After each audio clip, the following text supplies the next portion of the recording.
पाप का फल किसके खाने में जाए? राजा, चील या सांप? एक राजा ब्राह्मणों को लंगर में भोजन करा रहा था। तब पंक्ति के अंत में बैठे एक ब्राह्मण को भोजन परोसते समय एक चील अपने पंजे में एक मुर्दा सांप लेकर राजा के ऊपर से गुजरी और उस मुर्दा सांप के मुख से कुछ बूंदे जहर की खाने में गिर गई। किसी को कुछ पता नहीं चला। फल स्वरूप वह ब्राह्मण जहरीला खाना खाते ही मर गया। अब जब राजा को सच का पता चला तो ब्रह्मा हत्या होने से उसे बहुत दुख हुआ। मित्रों, ऐसे में अब ऊपर बैठे यमराज के लिए भी यह फैसला लेना मुश्किल हो गया कि इस पाप कर्म का फल किसके खाने में जाएगा। राजा, जिसको पता ही नहीं था कि खाना जहरीला हो गया है, या वह चील जो जहरीला सांप लिए राजा के ऊपर से गुजरी, या वह मुर्दा सांप जो पहले से मर चुका था। दोस्तों, बहुत दिनों तक यह मामला यमराज की फाइल में अटका रहा। फिर कुछ समय बाद कुछ ब्राह्मण राजा से मिलने उस राज्य में आए और उन्होंने किसी महिला से महल का रास्ता पूछा तो उस महिला ने महल का रास्ता तो बता दिया, पर रास्ता बताने के साथ साथ ब्राह्मणों से ये भी कह दिया कि देखो भाई, जरा ध्यान रखना, वह राजा आप जैसे ब्राह्मणों को खाने में जहर देकर मार देता है।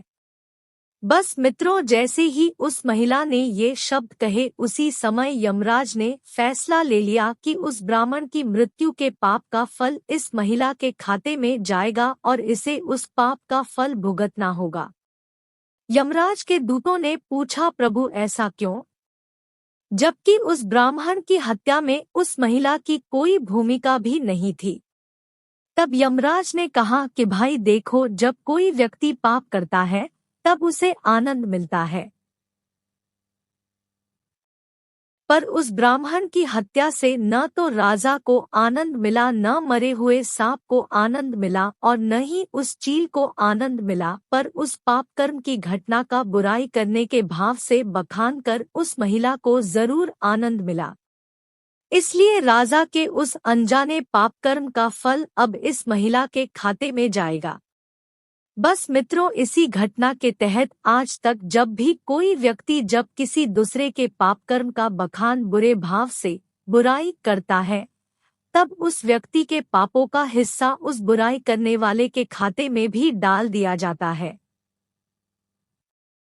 दोस्तों, अक्सर हम जीवन में सोचते हैं कि जीवन में ऐसा कोई पाप नहीं किया, फिर भी जीवन में इतना कष्ट क्यों आया। दोस्तों, ये कष्ट और कहीं से नहीं बल्कि लोगों की बुराई करने के कारण उनके पाप कर्मों से आया होता है, जिनको यमराज बुराई करते ही हमारे खाते में ट्रांसफर कर देते हैं। इसलिए दोस्तों, आज से ही संकल्प कर लो कि किसी के भी पाप कर्मों का बखान बुरे भाव से नहीं करना, यानी किसी की भी बुराई नहीं करनी है। इस कहानी पर आपकी क्या राय है, हमें कमेंट करके जरूर बताइए। कहानी पसंद आई हो तो लाइक और शेयर करना बिल्कुल भी ना भूलिए। चैनल पर नए हो तो चैनल को सब्सक्राइब जरूर कीजिए। कहानी सुनने के लिए आपका बहुत बहुत धन्यवाद।